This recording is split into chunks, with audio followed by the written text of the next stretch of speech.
మాది శ్రీకాకుళం జిల్లా రణస్థలం మండలం బవరాజపాలెం గ్రామం. ఒక ల్యాండ్ సమస్య కోసం మేము సార్ దగ్గర తిరుగుతున్నాం. అయితే మేము గత సంవత్సరం బట్టి తిరుగుతున్నాము. సంవత్సరం బట్టి ఎందుకు తిరుగుతున్నాం అంటే 35 సంవత్సరాలు తగువ కాబట్టి 35 సంవత్సరాల కింద వేరే వాళ్ళు మా భూమిని కబ్జా చేశారు. ఈసారి నమ్ముకొని మేము తిరుగుతున్నాం కాబట్టి ఇప్పుడు ఈసారి వచ్చిన కాడి నుంచి భూమి ఫీల్డ్లో అయితే మేము ఉండగలిగాము. అయితే ఇప్పుడు ప్రస్తుతానికి ఏమైందంటే ఎక్కడ దాకా తీసుకొచ్చారంటే వీళ్ళు ఇక్కడి నుంచి నోటీసులు పంపిస్తున్నారు. కలెక్టర్ దగ్గర నుంచి కలెక్టర్ దాకా వెళ్తున్నాయి, కానీ ఎంఆర్ఓ దగ్గరికి వెళ్ళి ఎంఆర్ఓ దగ్గర ఆగిపోతున్నాయి నోటీసులు. అంటే లోకల్లో చాలా క్రిటికల్గా ఉంది పరిస్థితి. కాబట్టి మేము గత నెల 28 మే నెల 8వ తారీఖున వచ్చాము. ఇంత క్రిటికల్ పరిస్థితిలో కూడా మమ్మల్ని కొట్టారు ఆపోజిట్ వాళ్ళు ఒక 20 మంది. అందుకని కొట్టారు. వైసీపీ వాళ్ళే కదా మా భూమి కబ్జా చేసింది, కొట్టారు. అలా కొట్టారని చెప్పేసి మేము సార్ని కలవడానికి వచ్చాము.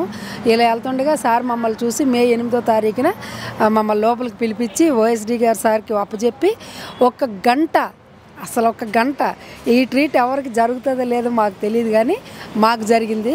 ఒక గంట లోపలికి తీసుకెళ్ళి అక్కడున్న కలెక్టర్ ఆర్డీఓ మేడం గారితో కానీ ఎస్పీ గారితో కానీ అందరితో ఒక గంట సేపు ఓఎస్డీ గారు సార్ సలహాలు చేసి మాట్లాడారు. లోపలికి తీసుకెళ్ళి మా పేపర్స్ పనికి వస్తాయో లేదా, మేము ఎందుకు 1 ఇయర్ నుంచి తిరుగుతున్నాం, మా పని ఎందుకు అవ్వలేదని వాళ్ళ సర్కిల్లో వాళ్ళకున్న టీంతో చూస్తే మా పేపర్ పనికి వస్తాయని చెప్పారు. పవన్ కళ్యాణ్ గారే 1 అవర్ మీకోసం కేటాయించారు. 1 అవర్ కేటాయించారు. 1 అవర్ కేటాయించారు. ఇక్కడ ట్విస్ట్ ఏంటంటే 1 అవర్ కేటాయించిన తర్వాత అసలు ఎవరు మా భూమి మీద కలెక్టర్ని కూడా ఆపిన సందర్భాలు వైసీపీ వాళ్ళు. అయినా కానీ ఆర్డీవి గారు మేడం గారు పవన్ కళ్యాణ్ గారు ఇన్స్ట్రక్షన్ మీదకి మేడం గారు రావడం ఫీల్డ్కి వచ్చారు. వచ్చి విఆర్ఓ గారిని ఎంఆర్ఓ గారిని తిట్టారు. మా భూమి మాకు అప్పచెప్పమని చెప్పారు. మేడం గారు చెప్పారు మీ భూమి మీరు చేసుకోండి అని.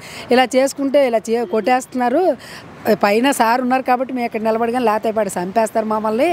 మాకు చాలా క్రిటికల్ పొజిషన్లో కూడా మేము ఇక్కడ ఉన్నాం, ఎందుకంటే మాకు ధైర్యం సార్ ఉన్నారు కదా అని. అలా చెప్పిన తర్వాత ఒక పెద్ద ట్విస్ట్ ఏంటంటే మా ల్యాండ్ మాకు అప్పు చెప్పిన తర్వాత మళ్ళీ వైసీపీ వాళ్ళు వీళ్ళు ఇన్ఫ్లుయెన్స్ ఉపయోగించేసి మళ్ళీ ఏదైతే ఎంఆర్ఓ ఉన్నారో ఆ ఎంఆర్ఓని మార్చి ఎలా చేశారో తెలియదు. ల్యాండ్ ఇస్తామని ఎంఆర్ఓని మార్చేసి ఫస్ట్ మా ల్యాండ్ అమ్మిని వైసీపీ హయాంలో ఉన్న అమ్మిని ఎంఆర్ఓని తీసుకొచ్చి ఇప్పుడు మీకు ల్యాండ్ ఇవ్వడం కుదరదు, ఎవరితో చెప్పుకుంటారో చెప్పుకోండి అన్నారు. ఎవరితో చెప్పుకోవాలో అక్కడికి వచ్చాం మేము చెప్పుకోవడానికి. తర్వాత ఇంకొకటి ఏంటంటే ఆర్డీ మేడం గారు వచ్చినప్పుడు చుట్టుపక్కల వాళ్ళందరికీ అనుకున్నారు, చుట్టుపక్కల వాళ్ళు ఉంటారు కదా, మాకే చెప్పారు పవన్ కళ్యాణ్కి మీ జన్మంతా రుణపడి ఉంటారు, పవన్ కళ్యాణ్ ఫోటో తెచ్చి మీ ఇంట్లో పెట్టుకోండి, 35 సంవత్సరాల కింద పోయిన పొలం మళ్ళీ మీకు వచ్చిందంటే అది ఆయన పుణ్యమే అని. అలాంటి పరిస్థితిలో మాకు పొలం చేతికి వచ్చేదాన్ని మళ్ళీ వాళ్ళు ఆపుతున్నారంటే ఇంకా ఇప్పటిదాకా చెప్తున్నారు పవన్ కళ్యాణ్ అయితే ఏం చేస్తాడు అనే మాట అన్నారు కదా, ఇప్పుడు కూడా మళ్ళీ అదే మాట అనేస్తారు. కానీ అలాగైనా సరే సార్ దృష్టికి మేము వెళ్ళి మళ్ళీ సార్ మమ్మల్ని కలిసి అక్కడికి మళ్ళీ ఇచ్చేసారు, ల్యాండ్ అయితే ఇచ్చేసారు. ఇప్పుడు సార్ దృష్టికి వెళ్ళి మాకు పేపర్స్ కొత్తగా ఏదైతే చంద్రబాబు నాయుడు గారు పెట్టారో, చంద్రబాబు నాయుడు గారు మన పవన్ కళ్యాణ్ గారు పట్టాలు ఇస్తామని చెప్పేసి పెట్టారు కదా, మళ్ళీ సదస్సు అని ఒక యాప్ పెట్టారు. అలాగే మాకు రెవెన్యూ సదస్సు అని పెట్టారు. అందులో మేము అర్హులు అని వాళ్ళకి తెలుసు. సో ఎలా అనిపించిందమ్మా మొత్తానికి? మరి పవన్ కళ్యాణ్ గారిని కలిశారు, మరి ఆయన మీ సమస్య విన్నారు, మరి సాల్వ్ చేస్తానని చెప్పి మాట కూడా ఇవ్వడం జరిగింది కదా. ఖచ్చితంగా ఆయన సాల్వ్ చేస్తారు. కానీ అక్కడ ఉన్న కొన్ని వైసీపీ కూటమి ప్రభుత్వాలు వాళ్ళు మాత్రం గోండాలు మాత్రం మీకు భూమి రాదు, పవన్ కళ్యాణ్ వచ్చినా రాదు, ఇంకెందుకు రాదు, ఇచ్చారుగా. మరి అంటున్నారు కదమ్మా ఈ ప్రభుత్వంలో ఎవరు తప్పు చేసినా వదిలేదే లేదు అని చెప్పేసి, ఆడవాళ్ళకి రక్షణగా ఉంటాము అని చెప్పేసి మరి పవన్ కళ్యాణ్ గారు అలాగే చంద్రబాబు నాయుడు గారు కూడా అంటున్నారు కదమ్మా. 100% వీళ్ళు పైనుండి చేస్తున్నది నిజం, కానీ లోకల్లో వీళ్ళు జరగనివ్వట్ల. అక్కడ వైసీపీ వాళ్ళు కొంతమంది కుమ్మక్క అయిపోయి, ఫర్ ఎగ్జాంపుల్ నాదే తీసుకోండి, 20 మంది కొడితే ఇక్కడి నుంచి కాల్ చేస్తే అక్కడ ఇంకా వాళ్ళకి అరెస్ట్ జరగలేదు అంటే మీరేమంటున్నారు? గతంలో మమ్మల్ని ఇలా కొట్టారు, ఇబ్బందులు పెట్టారు, మా భూములు కబ్జా చేశారని మీరు అంటున్నారు. జగన్ గారేమో నేను మంచి పరిపాలన అందించాను, ప్రజలకి ఏ కష్టం రాకుండా చూసుకున్నాను అని చెప్పి ఆయన అంటున్నారు. అది ఆయన అంటున్నారు నిజమే, నేను అనుకుంటా నేను మంచిదాన్ని. నేనెవరిని నేను అనుకోవడానికి, ఆయన దృష్టిలో ఆయన అనుకుంటున్నారు మంచోళ్ళు అని. ఆయనే మంచోళ్ళు అయితే మరి ఎందుకు 11 సీట్లు వస్తాయి? ఎందుకు ఇంకొకరు కోరుకుంటారు? మిమ్మల్నే కోరుకుంటారు కదా.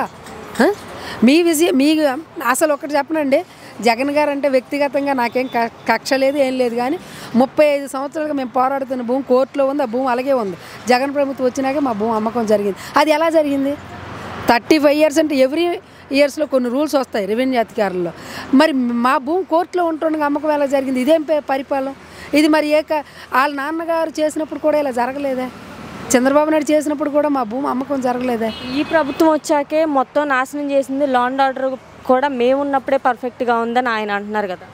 వాళ్ళు అనుకోవాలా? అది మాత్రం జరగదు, అది కరెక్ట్ కాదు. వాళ్ళు అనుకోవాలి అలాగా. అలాగే మరి రీసెంట్గా మనం చూసుకుంటే ఒక తమిళ యాక్టర్స్ పాకీజా గారు మరి ఇక్కడికి రావడం జరిగింది కదండి జనవాణి కార్యక్రమానికి. మరి ఆవిడ సమస్య తెలుసుకొని ఆవిడకి 2 లక్షలు అమౌంట్ కూడా ఇవ్వడం జరిగింది కదా. మరి పక్క రాష్ట్రం వాళ్ళు కూడా హెల్ప్ చేయడం అనేది ఎలా అనిపిస్తుంది?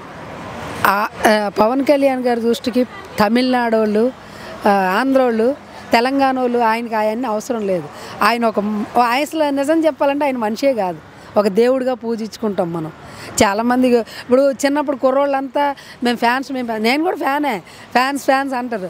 ఫ్యాన్స్ కంటే ఇప్పుడు ఏ స్థాయికి వచ్చాడంటే ఆయన, చాలామంది మూర్ఖుడు అది ఇది తిట్టారు. అది ఎవరిష్టం వాళ్ళది వ్యక్తిగతం.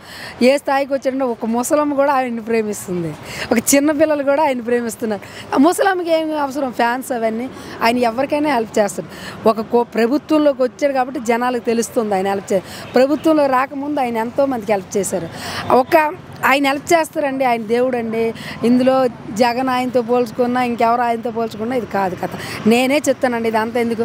నాకు కూటమి ప్రభుత్వంలో నాకు ఎవరి మీద ఇది లేదు, కానీ పవన్ కళ్యాణ్ అనేవాళ్ళు లేకపోతే నాకు భూమి రాదండి. నేనే చెప్తాను, ఇంకెందుకు ఇది అంత ఎందుకు. పవన్ కళ్యాణ్ లేకపోతే నాకు భూమి రాదు. ఇంకొక విషయం గుర్తుపెట్టుకోండి, మాకు ఒక 4 సెంట్లు ఇల్లు ఉంది. దాని మీద మేము వైసీపీ ప్రభుత్వంలో 20 లక్షల అప్పులు అయిపోయాం. ఇప్పుడు ఆ అప్పుల కోసం మాకు ప్రాబ్లం అవుతుంది. ఆ ఇల్లు అమ్ముకొని ఆ అప్పులు తీసుకొని మేము ఎప్పుడో ఆ ఊర్లో లేకుండా, మాది రణస్థలం లేకుండా పారిపోదాం. పవన్ కళ్యాణ్ వచ్చారు కాబట్టి మేము అక్కడ ఇప్పుడు ఇంకా మనుషులుగా బతుకున్నాం. లేదంటే నేను ఇక్కడ కాదు, దుబాయో వెళ్ళిపోవాలి. నేను ఆల్రెడీ అవుట్ ఆఫ్ కంట్రీ, బహ్రీన్లో 4 సంవత్సరాలు నుండి వచ్చాను. నేను దుబాయ్ వెళ్ళిపోవాలి అప్పులు తీర్చుకోవడానికి. ఇక్కడ ఇంకా వలస వెళ్ళనీయకుండా ఆపుతున్నాడంటే అది పవన్ కళ్యాణ్.